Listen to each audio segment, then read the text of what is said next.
let us move on and invite Ms. Chen Hainebach from Tel Aviv University. And Chen is pursuing a PhD in East Asian Studies, Department of East Asian Studies. Her topic is religious motives in the Tang dynasty's poetry. So, Chen, please.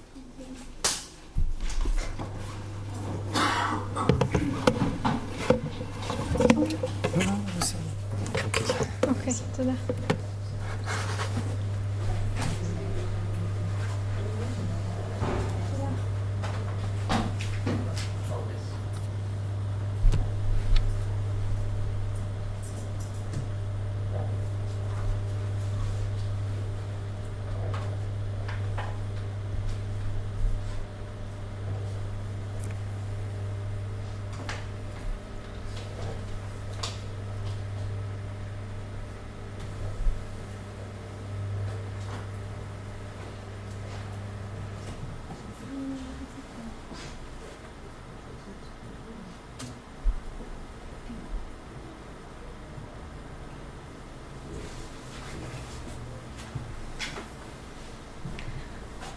So, thank you very much for the organizing committee and everybody who came today.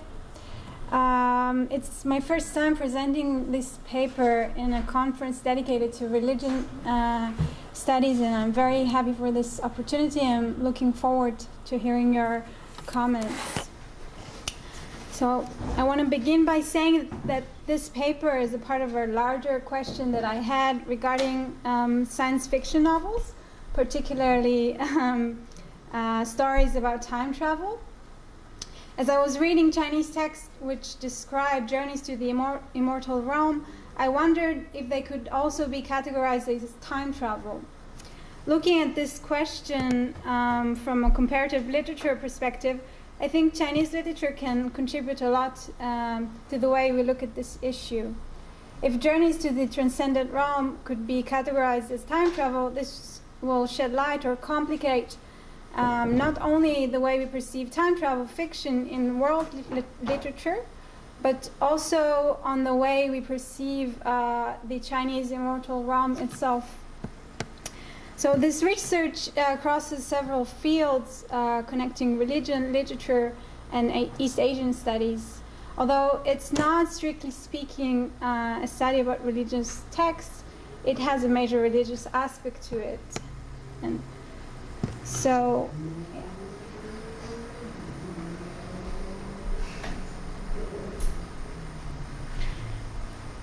this paper, I examine a recurring site called Cosmic Grottoes, or Dongtian, in Tang poetry, and its relation to time. Since the grottos are considered to be a transcendent location, I use them as a case study to examine how time is described in the transcendent realm.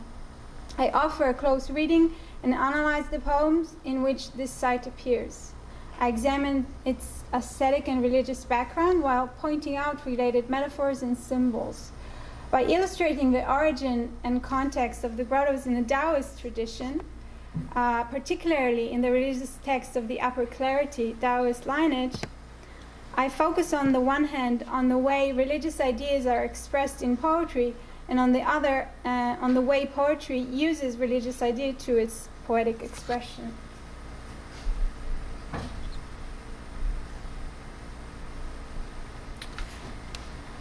A broad analysis of the poems reveals that the complexity of how the transcendent world was understood A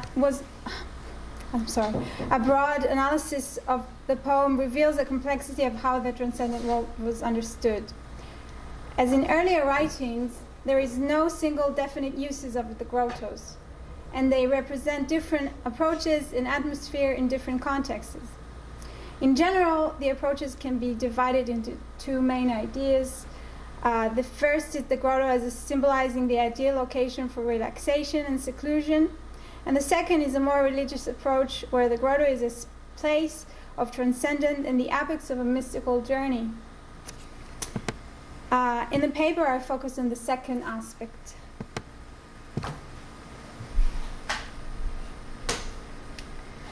So what are these grottoes? The notion of the cosmic grottoes combine ancient ideas of mountains and caverns as sources of divine energies with a complex topographic imagination that links the various sites through a hidden network. They were described as microcosmos, having their own sun and moon. The heavenly bodies mark a place where the temporal limits are separated and different. Each cosmic grotto was perceived as an independent environment with its own temporal and spatial definitions. The grottoes are the interior, invisible part of the sacred mountains and can only be accessed in special means. In Taoist scriptures, the interiorized universe was to be contemplated either by methods of visualization or symbolically built through a ritual process.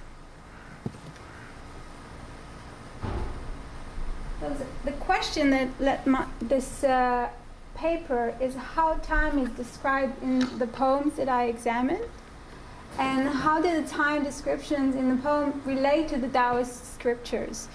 Are they similar, different? If similar, how so?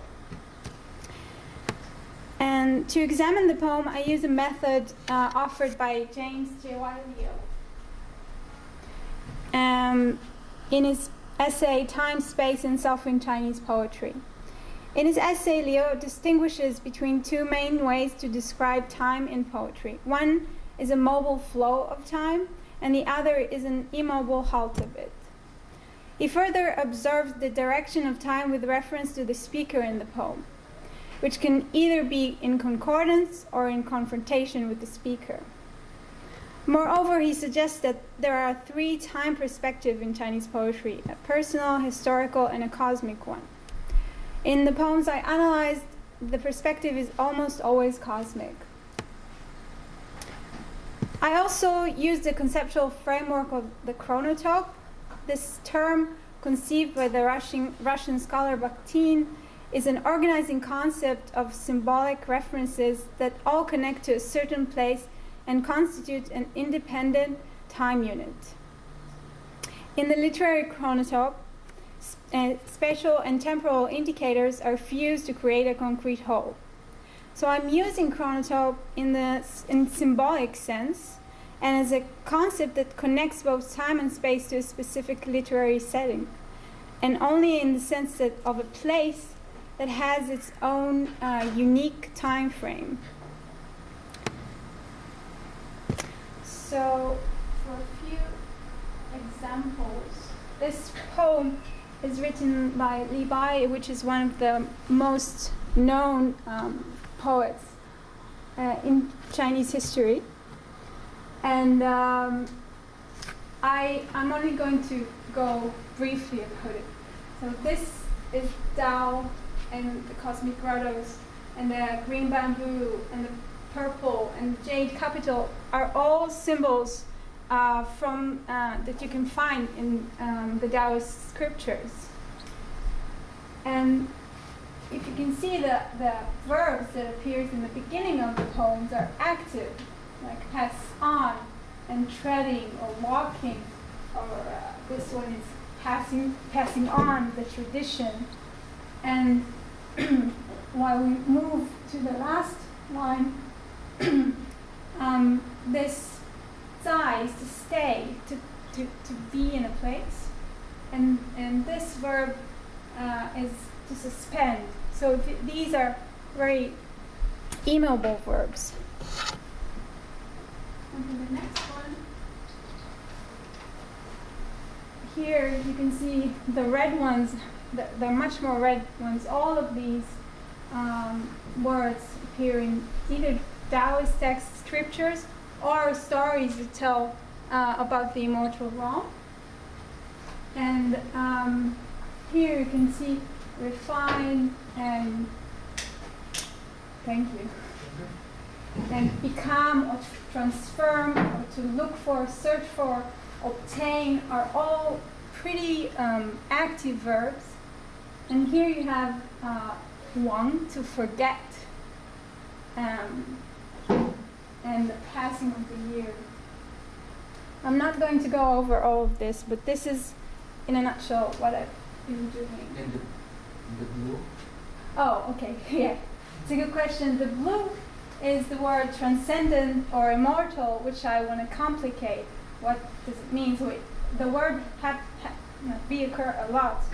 And so we translate it as transcendent or immortal, but I'm leaving that open to interpretation, what this really means.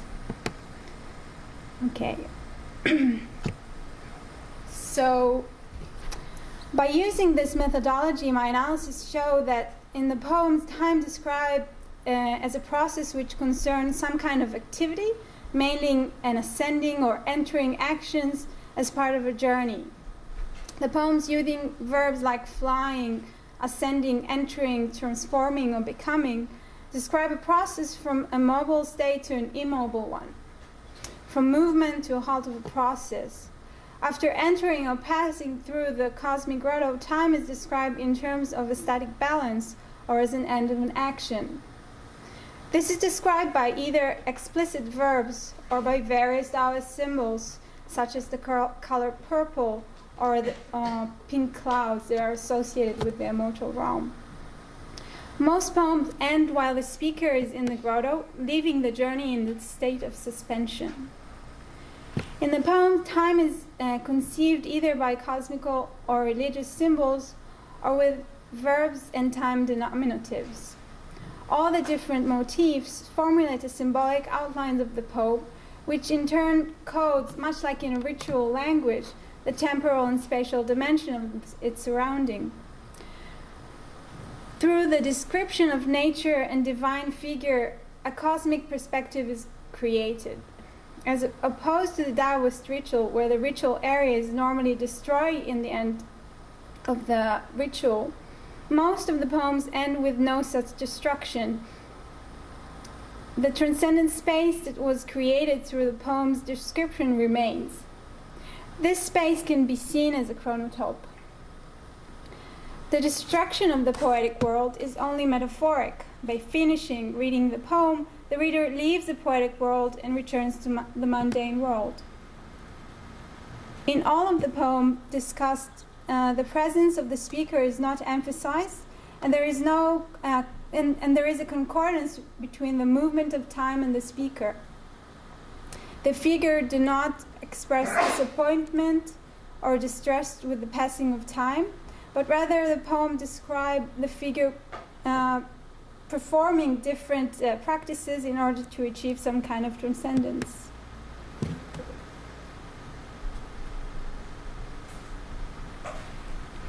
So, as shown, the poems present many Taoist images alongside other popular symbols related to the transcendent world. In all the poems I have analyzed in the paper, it is evident that the poets were immensely influenced by the medieval Taoist written tradition. This is evident both in language and style. We can see that they were familiar both with the religious writing and popular stories and beliefs, which affected their vocabulary and imagery. They operated in a rich cultural milieu from which they were inspired from, but also enriched this same milieu, thus helping shape and broaden the ideas that were circulating in their time. By mentioning terms, places, characters from the scriptures, the poets evoke a ritualistic atmosphere and create a sense of a ritual.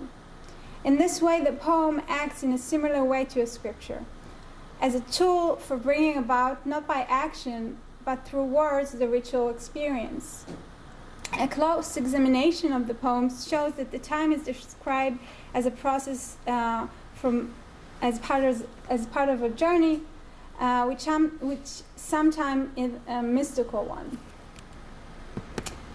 The journey beyond the spatial and temporal borders of the mundane world to a cosmic grotto uses the language used in Taoist rituals, especially those in alchemy texts. The terms used are metaphorical and symbolic in nature, which makes them even more suitable for poetic use. In light of this similarity, I suggest that we look at the grotto as a metaphor for suspension of time and a state of transcendence. It alludes to a static notion of time, one that the speaker reaches by going through the process of the journey. This method may be used to analyze different symbols like the Kunlun Mountains and other symbols. And this sort of analysis may in turn yield a more comprehensive understanding of the way that transcendent time was described and perceived.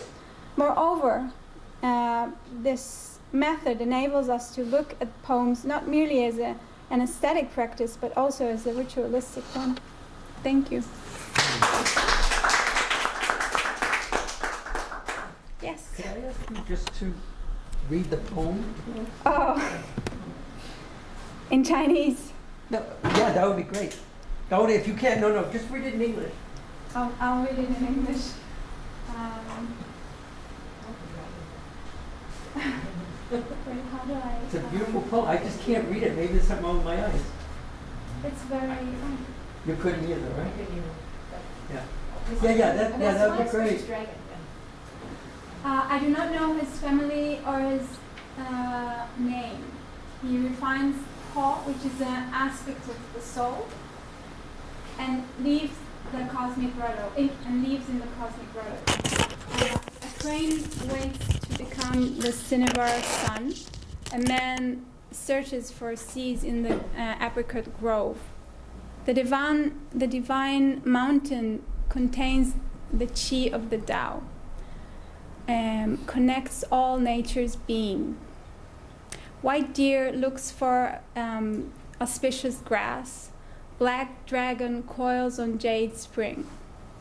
To obtain this transcendence, you need to cut the central areas of predestination. In the stone hollows, you pick mica. In auroral halls, accompany arid transcendent. The good master, exists solely. The rotten branch forgotten in the passing of the years. And it's very fuzzy. Yeah. I couldn't even read it. Okay, thank you. Yeah, thank you. Yes. Thank you. It's very engendering and very, thought-provoking. I would like to ask if there is an inscribed scenery of the sacred geography, inside these poems. If someone, the writer, the author inscribed a scene, It happens mostly in prose, not in the poems. In poems, they just mention, it's mainly name dropping. That you should know that this is from this text and this is from that text, or this story is very. There are lots of stories that became very popular in this period. No, but the sacred geography is described only in the sacred texts, and even there it's not unified. Really? There's no paintings of it? Okay, the painting, it's because you have a geography, you need maps, right? Yeah. It's the first thing you would look for. So the maps are described in a very symbolic way, just in the essence of how these places would look like. So they have maps, but not in the way we conceive maps. You can't open a map and go there. No, it's very difficult, and many poems actually describe the difficulty of getting there. You get lost. You find it by mistake most of the time, and then when you want to come back, you just can't find it. Yeah. Yeah. Well, we all know how it is. Yeah, it's like getting to Tel Aviv. Thank you. Thank you. Thank you so much.